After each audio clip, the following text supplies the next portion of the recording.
পারে। এক ব্যক্তি কেন্দ্রিক মামুনুল হককে কেন্দ্র করে আসে না, এরা একমাত্র আল্লাহকে ভালোবেসে এসেছে।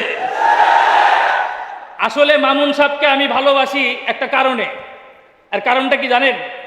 যত আমরা নেতা দেখেছি, অধিকাংশ উলামায়ে কেরামদের মধ্যে আমরা একজন মানুষকে চিনি, আল্লামা নূর হোসেন কাসিমি সাহেব রহমতুল্লাহি আলাইহি।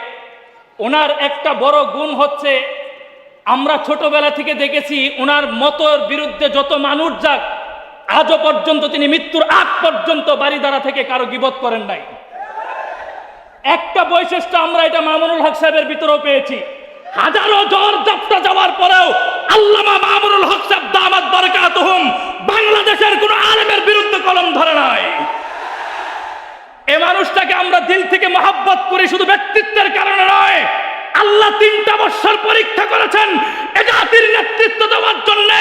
আমাদের বড় দুঃখ লাগে, আমাদের এই দেশ যদি বিগত বছরে রবীন্দ্রনাথ ঠাকুরের আদর্শে চলতে পারে, আমাদের এই দেশ যদি বিগত বছরে শেখ মুজিবুর রহমানের আদর্শে চলতে পারে, আমাদের এই দেশ যদি বিগত বছরে জিয়াউর রহমানের আদর্শে চলতে পারে, তাহলে আমরা 99% মুসলমান বুকে হাত দিয়ে কথা কেন বলতে পারবো না?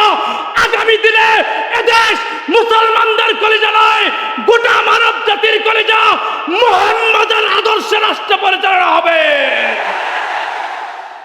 কাজেই পরিষ্কার পয়গাম দিয়ে যায়, আল্লামা মামুনুল হক জলে ভেসে আসে নাই। যারা তোমরা বন্ধ করে দিতে চেয়েছিলে, লাভ হয় নাই, ইঁদুরের মতো গর্তে পালিয়েছ। আগামীতে যারা ক্ষমতায় বসবে, খবরদার সতর্ক করে বলে দেই, বিগত বছরে যারা ক্ষমতা চালিয়ে মানুষের উপর নির্যাতন করে যেই অত্যাচারের শিকার করেছিল, তারা যেভাবে জনগণের জুতার বাড়ি খেয়ে দেশ থেকে পালিয়েছে, আগামীতে আলেমদের উপর চোখ রাঙিয়ে কথা বলবার দুঃসাহস করলে তোমাদেরও সেই অবস্থা হবে। কাজেই আমাদেরকে ছোট্ট একটা মেসেজ দিতে হবে, মামুনুল হক সাহেবের এই গণজোয়ার দেখে আমাদেরকে আনন্দিত হওয়ার কোনো কারণ নাই। আমরা হুজুরের গণজোয়ার দেখে হুজুরের দলকে মজবুত করবো ইনশাআল্লাহ। শুধু তাই নয়, আমাদেরকে এটাও সতর্ক থাকতে হবে, স্বাধীনতা অর্জন করেছি আমরা 20-21 দিনের মাথায়। খবরদার, এই স্বাধীনতা আমাকে তোমাকে ধরে রাখতে হবে। স্বাধীনতার বিপক্ষে অবস্থানকারী কখনো ডাক্তার লীগের নামে, কখনো আনসার লীগের নামে, কখনো উলামা লীগের নামে বিভিন্ন জায়গায় তারা পায়তারা করবার চেষ্টা করে।